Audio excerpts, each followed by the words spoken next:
মমতা ব্যানার্জি বা তার টিম যেভাবে নওশাদকে হারাবার চেষ্টা করেছে, শুভেন্দুর ভবানীপুরে হারাবার জন্য চেষ্টা করেছে। অভিষেক কি বললো, একটা সিট হলো আমাদের বাড়বে, 14 জায়গায় 15 হবে। সেটা কোনটা? নওশাদ নাকি? নাম শুনলে মনে হয় मैं पठान हूं, मिसुम पठान। আরে রাগ তো পাঠান, পাঠানে ইমান বুঝে যায়। নওশাদকে হারাবার জন্য যেভাবে চেষ্টা করেছে, 77টা থেকে কমিয়ে 7টাও কমসে কম কমাবার জন্য চেষ্টা টিএমসি করেছে। তাই আমি বলেছিলাম ওই একটার দিকে টাকাতে গিয়ে তো সব ফসকে যাচ্ছে। খোদার মর্জি দেখো, সব ফসকে গেল। খোদার মনে করে আমার হাতে পাওয়ার আছে, আমি দেখে নেবো, অত সহজ নয়। 15 বছর পাওয়ার আলা দেখতে গিয়ে কি হয়েছে দেখেছো?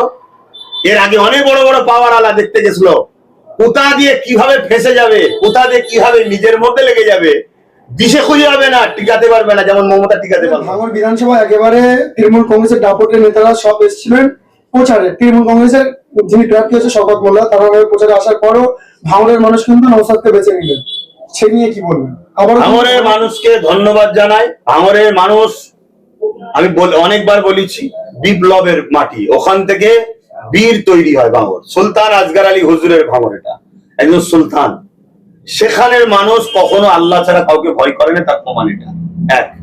দ্বিতীয় নম্বর কথা হচ্ছে, আপনারা পয়েন্টটা বলুন, মমতা ব্যানার্জি বা তার টিম যেভাবে নওশাদকে হারাবার চেষ্টা করেছে, শুভেন্দুর ভবানীপুরে হারাবার জন্য চেষ্টা করেছে, অন্যান্য জায়গা থেকে যেভাবে ওই কোথা একজন অবাঙালিকে গুজরাট থেকে নিয়ে এসছে, ইউসুফ পাঠান নাকি, নাম শুনলে মনে হয় मैं पठान हूं, मिसुम पठान। আরে রাগ তো পাঠান, পাঠানে ইমান বুঝে যায় না। সব নিয়ে এসে তাদেরকে প্রচার, একটাই লক্ষ্য, নওশাদকে হারাতে হবে।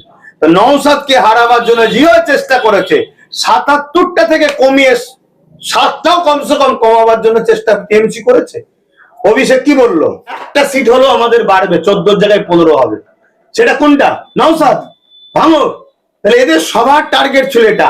তাই আমি বলেছিলাম ওই একটার দিকে টাকাতে গিয়ে তো সব ফসকে যাচ্ছে। খোদার মর্জি দেখো, সব ফসকেই গেল। খোদার মার। এবার আপনি বললেন বিজেপি এসে কি খুশি হয়েছেন? শুনুন, মহান স্রষ্টা আমাদেরকে পরীক্ষার যুগে যুগে নিয়েছে। আমরা নমরুদের সময় তো ছিলাম, ফেরাউনের সময় ছিলাম, সাদ্দাত, হিটলার, আবু জেল, চিঙ্গিস খান, হালাকু খান, তাতারি, যুগে যুগে ব্রিটিশ পিওর আমাদের উপর জুলুম হয়েছে। আমরা এই দুনিয়ার পরীক্ষা দিতে এসেছি, আমরা কাউকে ভয় করিনি। যদি কি হয়েছে, সে যদি সোজা ভাবে চলে, সোজা ভাবে বলবো। সে যদি মনে করে আমার হাতে পাওয়ার আছে, আমি দেখে নেবো, অত সহজ নয়। 15 বছর পাওয়ার আলা দেখতে গিয়ে কি হয়েছে দেখেছো? এর আগে অনেক বড় বড় পাওয়ার আলা দেখতে গেছিল, কোথা দিয়ে কিভাবে ফেসে যাবে, কোথা দিয়ে কিভাবে নিজের মধ্যে লেগে যাবে, দিশে খুঁজে হবে না, টিকাতে পারবে না, যেমন মমতা টিকাতে পারলো না। অতএব আল্লাহ ছাড়া কাউকে ভয় করিনি, আজও বলছি করি না। সংবিধানকে ভালোবাসি, দেশকে ভালোবাসি। আমার সঙ্গে হিন্দু, দলিত, আদিবাসী, সাঁওতাল, বাগদি সমস্ত ভারতীয়কে ভালোবাসি। যারা দেশের সংবিধান বিরোধী, যারা রাজনীতির নামে দেশের সংবিধানের ক্ষতি করছে, দেশের মানুষের ক্ষতি করছে, সেই গাদ্দারদের বিরুদ্ধে আমি। তবে আমি প্রত্যেকটা মানুষকে বলবো, আপনারা যদি আতঙ্কিত হন, ভয় খান, তাহলে আমি মনে করি ধর্মীয় বিষয় ভাষাতে বলবো, আপনাদের ঈমান দুর্বল। ভয় কখনো খাবেন না। জুলুম চাইবে, জালিম চাইবে আপনাকে ভয় খাইয়ে দিবা, যাতে জুলুম করতে তার সুবিধা হয়, আপনি জুলুমের প্রতিবাদ না করেন। মনে রাখবেন, জুলুম করা যেমন পাপ, জুলুমের প্রতিবাদ না করে চুপ থাকাটাও পাপ।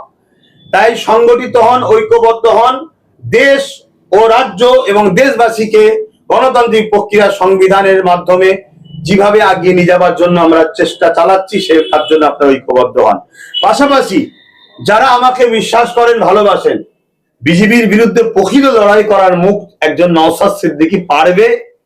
তাকে তার শিক্ষা যোগ্যতা, তার আন্দোলন করার স্পিরিট, তার জনগণের যে ফ্যান ফলোয়ার চাহিদা, এবং সে যে পরিবার থেকে উঠে এসেছে, এবং তার ধার্মিক দিক দিয়ে ইমানের যে পাওয়ার, অন্য কারো নেই তো। অতএব নওশাদ সিদ্দিকীর মতো একটা ছেলে উঠে আসুক, এটা কিছু দালাল টিএমসির মুসলমান। মুসলমান আলাদা জিনিস, আর টিএমসির মুসলমান আলাদা জিনিস। তারা এইগুলো ছড়াচ্ছে কেন? নওশাদ দিয়েছে 30টা জায়গায়, তার মধ্যে আবার একটা জায়গাতে কি গন্ডগোল হয়েছে, সেখানে দাঁড়াতে পারেনি। তাহলে 29 জায়গায় সিট, 29 জায়গার মধ্যে 206টা সিট পেয়েছে সম্ভব, তাই তো নাকি বিজেপি? তাহলে এই 29 জায়গাতে নওশাদ কি জিতেছে? আর 29 জায়গাতে বিজেপি করা জিতেছে দুটো, আর বাকি জায়গায় টিএমসি জিতেছে। তাহলে 29 জায়গার মুসলমান নওশাদকে ভোট দেয়নি, 29 জায়গার মুসলমান টিএমসি কে বেছে নিয়েছে। এত কিছু হওয়ার পরও, কোরআন শেষ হয়ে যাবে, অকাব শেষ হয়ে যাবে, প্রসাদ খাওয়াবার পরও এই মুসলমান টিএমসি কে তারপরও মেনেছে। টিএমসির সাথে মুসলমান গাদ্দারি করেনি। যাদেরকে টিএমসি 1,10,000 টাকা দিয়েছিল, যাদের জন্য অনেক কিছু ধর্মস্থান কোটি কোটি টাকা খরচ করে দিয়েছিল, লাস্টে তারা সবাইকে লাথি মেরে সরে গেছে। আর এই মাতামুটা তথাকথিত দুধেল গাই, এরা নিজেদের জন্য একটা কিছু শক্তি তৈরি করতে পারলো না। আজকে নওশাদ সাথে গোটা কুড়ি থাকতো, একটা বিরাট ফাইটই হতো তো নাকি? তাকে দিল না, দিল কাকে? 26টা জায়গাতে যেখানে নওশাদ দিয়েছে, 26টা জায়গাতে একচেটিয়া ভোট দিয়ে টিএমসি কে জিতিয়েছে মুসলমানরা। তাহলে কি কোথায় ভোট কাটলো কোথায়? এটা তথাকথিত শুধুমাত্র মুসলিমদের কাছে সেই বিগত দিনেও যেমন বুঝিয়েছে, যেমন বিগত দিন বুঝিয়ে আসছে। আমার বাড়ি কেউ একজন বলেছে নওশাদের সাথে গুজুর গুজুর করছিল, এক গুজুর গুজুর ভাষাতে সব চিৎপাত হয়ে গেল মুসলমানের ইমান, তাই নাকি? তাহলে নাও চলো আর দিয়া যাবে নওশাদকে রাতারাতি সবার ভেল পেটে না, এই রেজাল্ট আমাদের হওয়ার কথা না। আমি আমার কথা বলছি, আমার বিশ্বাস ছিল 15-16টা আইএসএফ পাবে। এই যে এক বক্তব্য ভাইরাল হওয়াতে ব্যাস চিৎপাত। যদি আজকে নওশাদের 15-16টা হতো, এই মুহূর্তে নওশাদ ঢাল হয়ে দাঁড়াবার জায়গা কিন্তু চলে যেত। এই যে মুসলিমদের মধ্যে থেকে কে একজন উঠুক, দেশের জন্য কাজ করুক, জাতি ধর্ম বর্ণ নির্বিশেষে, হিন্দু দলিত আদিবাসী শিখ পাঞ্জাবি খ্রিস্টান প্রত্যেকটা শ্রেণীর পিছিয়ে পড়া মানুষের হয়ে মুসলমানদের মধ্যে থেকে কোন একটা ছেলে উঠে নেতৃত্ব দিক, এটা আমার কমের একদল গাদ্দাররা চাইনি। না হয় যে 9টা জেলা, কম বেশি 9টা জেলাতে আইএসএফ কোনো প্রার্থী দেয়নি, কোনো প্রচারে যায়নি, সেখানে টিএমসি 0, একটা সিট জিততে পারে না, তাহলে নওশাদ কোথাও ভোট পাবে? সেখানে বাম রয়েছে, কংগ্রেস রয়েছে। আমি বাম কংগ্রেসকে, বিজেপির দালালকেও বলুক আমি পছন্দ করছি না, কই তার বেলা একবারও তো বলা হচ্ছে না বামও ভোট কেটে বিজেপি কে এগিয়েছে। কংগ্রেস একা সেট দিয়েছে, 3000 ভোট পেয়েছে, 2000 ভোট পেয়েছে। অতএব ও দালালি করছে বিজেপির, একটা তো কেউ বলছে না। শুধু ঘুরিয়ে ফিরিয়ে সব বাস নিয়েছে নওশাদকে দাও, আইএসএফ কে দাও।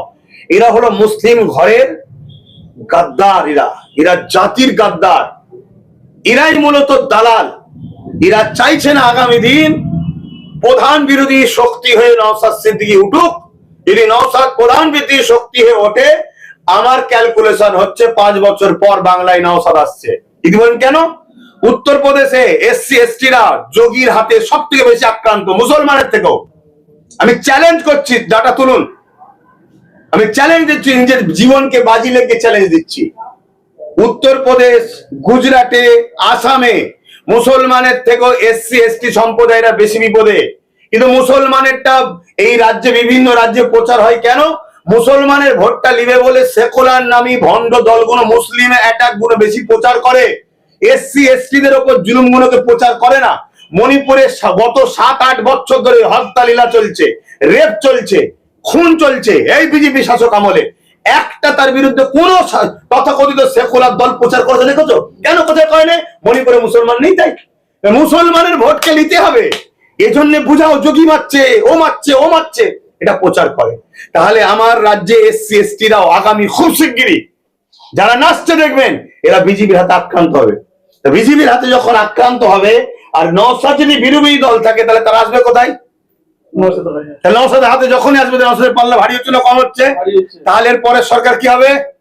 তাহলে একটা মুসলিম ছেলে নেতৃত্ব দেবে, আমার জাতের গাদ্দাররা চাইবে, তাহলে অন্য কোনো লোকেরা চাইবে কেন? অন্য লোকেরা চাইবে কেন? এটাই হচ্ছে বিজেপি কৃষ্ণের চাল, এটাই হচ্ছে টিএমসির চাল, আর এটাই আরএসএস পুরো ঠান্ডা ঘরে বসে প্ল্যানটা তৈরি করে।